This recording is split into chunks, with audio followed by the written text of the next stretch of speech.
And now for The Death of Cuchulainn, written in 1939.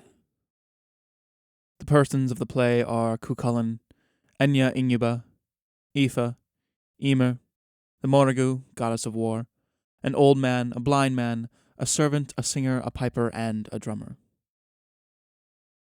Scene: a bare stage of any period. A very old man looking like something out of mythology. Old man: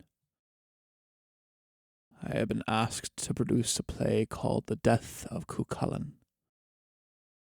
It is the last of a series of plays which has for theme his life and death. I have been selected because I am out of fashion and out of date like the antiquated romantic stuff the thing is made of. I am so old that I have forgotten the name of my father and mother. Unless, indeed, I am, as I affirm, the son of Talma. And he was so old that his friends and acquaintances still read Virgil and Homer. When they told me that I could have my own way, I wrote certain guiding principles on a bit of newspaper. I wanted an audience of 50 or 100. If there are more, I beg them not to shuffle their feet or talk when the actors are speaking. I am sure that as I am producing a play for people I like, it is not probable in this vile age that they will be more in number than those who listened to the first performance of Milton's Como. On the present occasion, they must know the old epics in Mr. Yeats's plays about them. Such people, however, have libraries of their own. If there are more than 100, I won't be able to escape people who are educating themselves out of the book of societies and the like. See all pickpockets and opinionated bitches. Why pickpockets? I will explain that. I will make it all quite clear. Drum and pipe behind the scene. Then silence. As from the musicians, I asked them to do that if I was getting excited. If he were as old, he would find it easy to get excited. Before the night ends, you will meet the music. There is a singer, a piper, and a drummer. I've picked them up here and there about the streets, and I will teach them, if I live, the music of the beggar man. Homer's music. I promised a dance. I wanted to dance because where there are no words, there is less to spoil. Emer must dance. There must be severed heads. I'm old. I belong to mythology. Severed heads for her to dance before. I had thought to have had those heads carved, but no. If the dancer can dance properly, no wood carving can look as well as a parallelogram of painted wood. But I was at my wits' end to find a good dancer. I could have got such a dancer once. But she is gone. The tragicomedian dancer, the tragic dancer, upon the neck love of loathing life and death. I spit 3 times. I spit upon the dancers painted by Degas. I spit upon their short bodices, their stiff stays, their toes whereupon they spin like peg tops, above all upon that chambermaid face. They might have looked timeless. Ramses the Great. But not the chambermaid. That's old maid history. I spit. I spit. I spit. The stage is darkened. The curtain falls. Pipe and drum begin and continue until the curtain rises on a bare stage. Half a minute later, Enya Inguba enters. Enya. Cuchulainn! Cuchulainn! Cuchulainn enters from back. I'm Emer's messenger. I am your wife's messenger. She has bid me say you must not linger here in Sloth. For Maeve, with all those Connaught ruffians at her back, burns barns and houses up in Ive Macha. Your house at Mortem already burns. No matter what's the odds, no matter though your death may come of it, ride out and fight. The scene is set, and you must out and fight. Cuchulainn. You have told me nothing. I am already armed. I have sent a messenger to gather men and wait for his return. What have you there? Enya. I have nothing. Cuchulainn. There is something in your hand. Enya. No. Have you a letter in your hand? I do not know how it got into my hand. I am straight from Emer. We were in some place. She spoke, she saw. This letter is from Emer. It tells a different story. I am not to move until tomorrow morning, for if now, I must face odds no man can face and live. Tomorrow morning Conall Carnach comes with a great host. Enya. I do not understand. Who could have put that letter in my hand? And there is something more to make it certain I shall not stir till morning. You are sent to be my bedfellow. But have no fear, all that is written. I am for the fight. I and my handful are set upon the fight. We have faced great odds before, as straw decided. The Morrigu enters and stands between them. Enya. I know that somebody or something is there. Yet nobody that I can see. There is nobody. Who among the gods of the air and the upper air has a bird's head? Morrigu is headed like a crow. Morrigu. War goddess stands between. Her black wing touched me upon the shoulder, and all is intelligible. The Morrigu goes out. Maeve put me in a trance. Oh, when Cuchulainn slept with her as a boy, she seemed as pretty as a bird. She has changed. She has an eye in the middle of her forehead. A woman that has an eye in the middle of her forehead. A woman that is headed like a crow. But she that put those words into your mouth had nothing monstrous. You put them there yourself. You need a younger man. A friendlier man, but fearing what my violence might do, thought out these words to send me to my death. And when in such excitement you forgot the letter in your hand. Enya. Now that I wake, I say that Maeve did nothing out of reason. What mouth could you believe if not my mouth? When I went mad at my son's death and drew my sword against the sea, it was my wife that brought me back.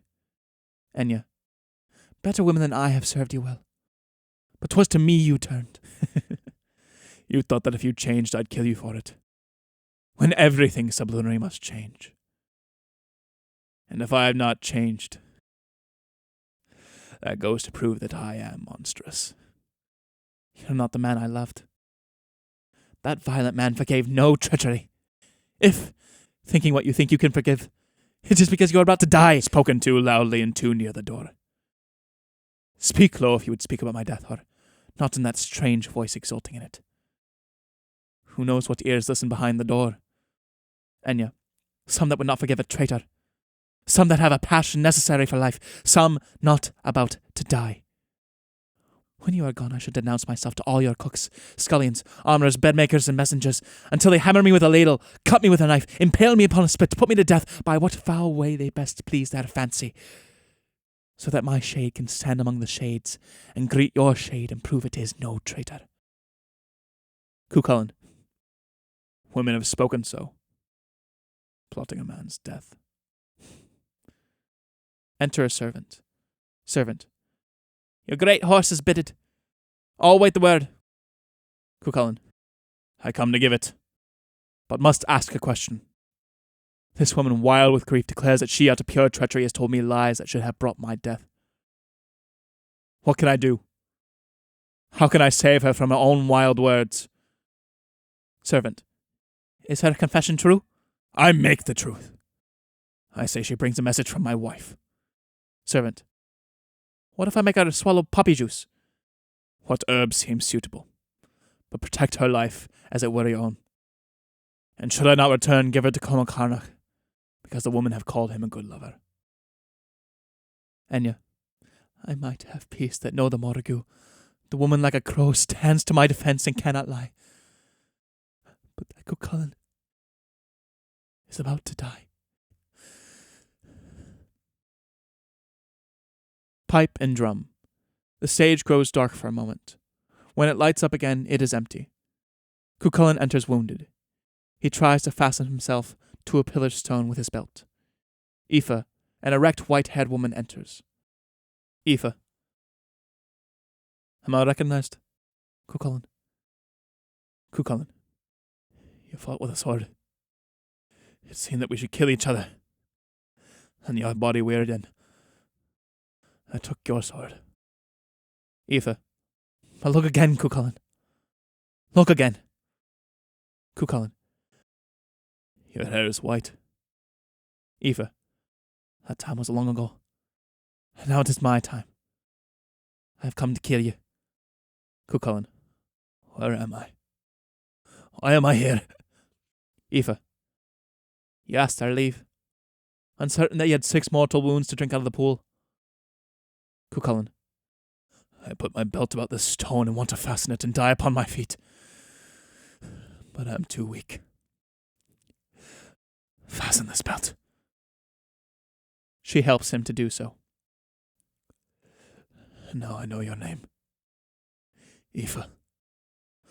The mother of my son. We met at the Hawkswell under the withered trees. I killed him upon Bailey Strand. That is why Maeve parted ranks, that she might let you through. You have a right to kill me. Aoife. Though I have, her army did not part to let me through. The Grey of Macha, that great horse of yours killed in the battle, came out of the pool as though it were alive, and went 3 times in a great circle round you and that stone, then leapt into the pool. And not a man of all that terrified army dare approach. But I approach. Cuchulainn. Because you have the right. Aoife. But I am an old woman now. And that your strength may not start up when the time comes, I wind my veil about this ancient stone, and fasten you to it. Cuchulainn. But do not spoil your veil. Your veils are beautiful, some with threads of gold. Aoife. I'm too old to care for such things now. Cuchulainn. There is no reason to spoil your veil. I am weak from loss of blood. Aoife. I was afraid. But now that I have wound you in the veil, I am not afraid. But how did my son fight? Cuchulainn. Age makes more skillful, but not better men. Aoife. I have been told you did not know his name, and wanted, because he had the look of me, to be his friend. But Conor forbade it. Cuchulainn. Forbade it, and commanded me to fight. That very day I had sworn to do his will, yet refused him, and spoke about a look. But somebody spoke of witchcraft, and I said witchcraft had made the look, and fought, and killed him. Then I went mad. I fought against the sea.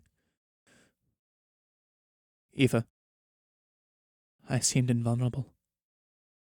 You took my sword and threw me on the ground and left me there.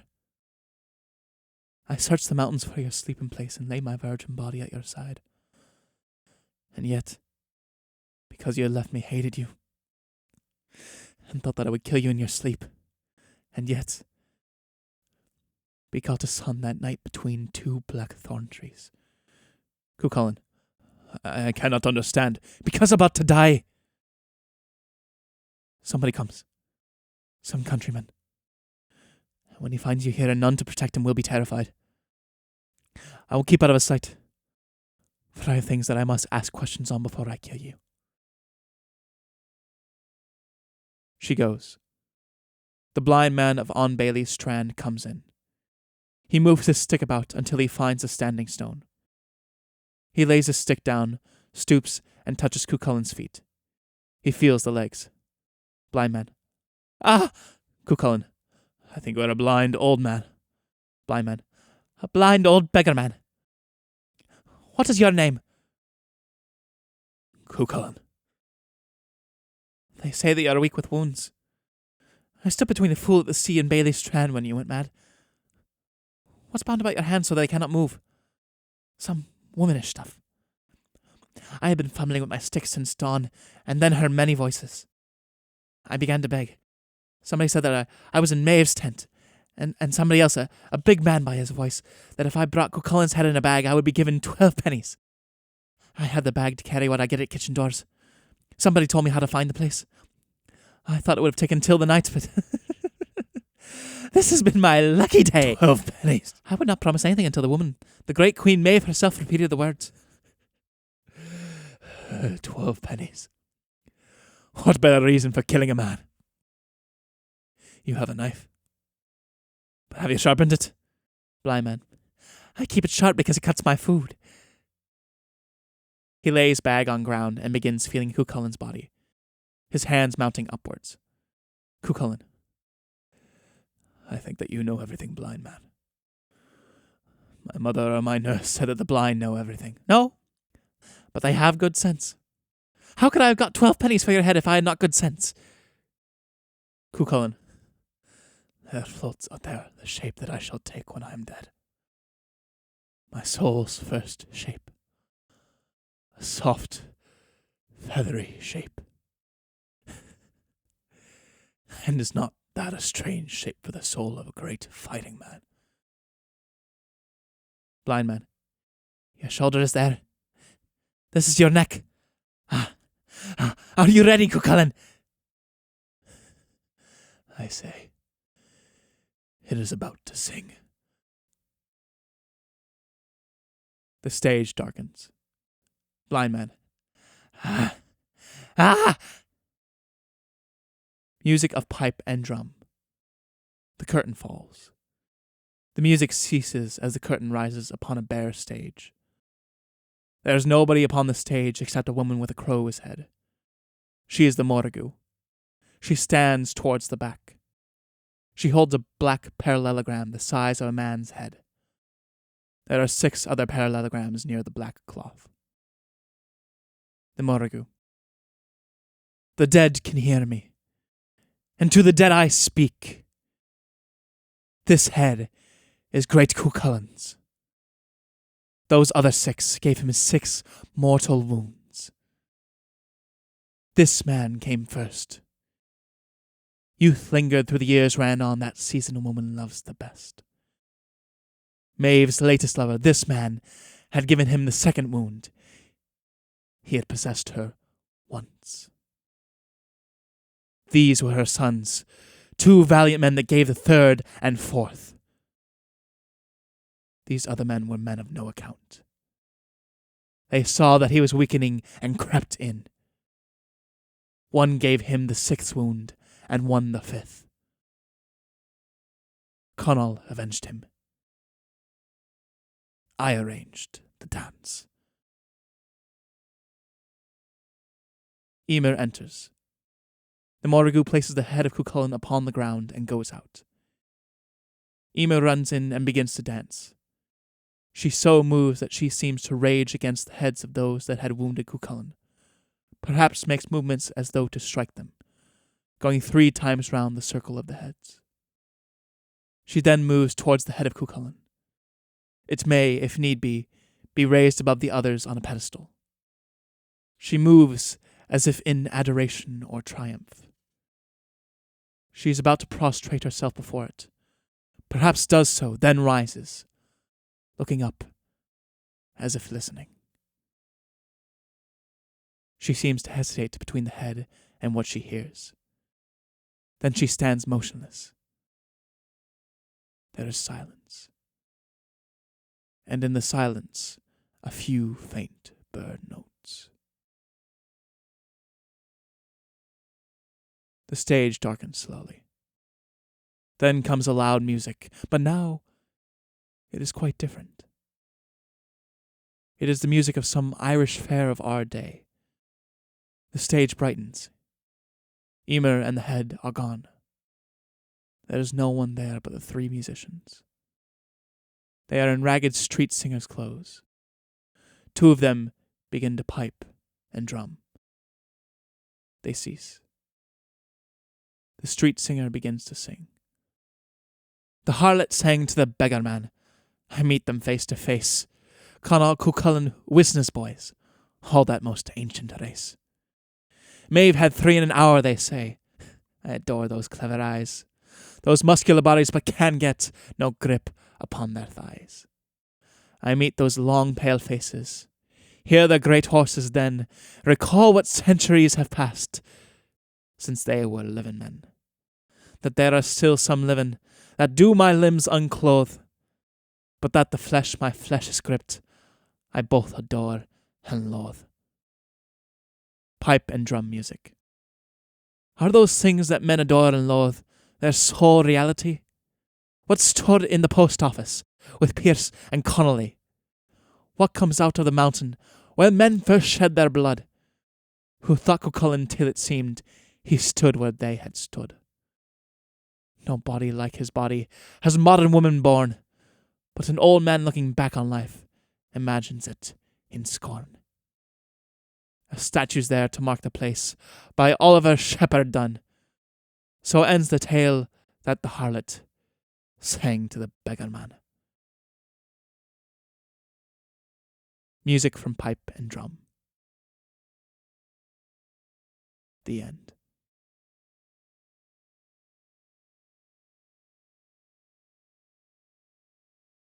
And that is the end of the Death of Cuchulainn and W.B. Yeats's take on the Irish myth. I hope you enjoyed it. It feels more like a 5-act play than a 5 separate plays, and I think if anyone were to perform it as such, it would make total and complete sense. Anyways, I hope you have a lovely rest of your day, and I hope to have you back in Brendan Moir's Playwright Corner. Thank you.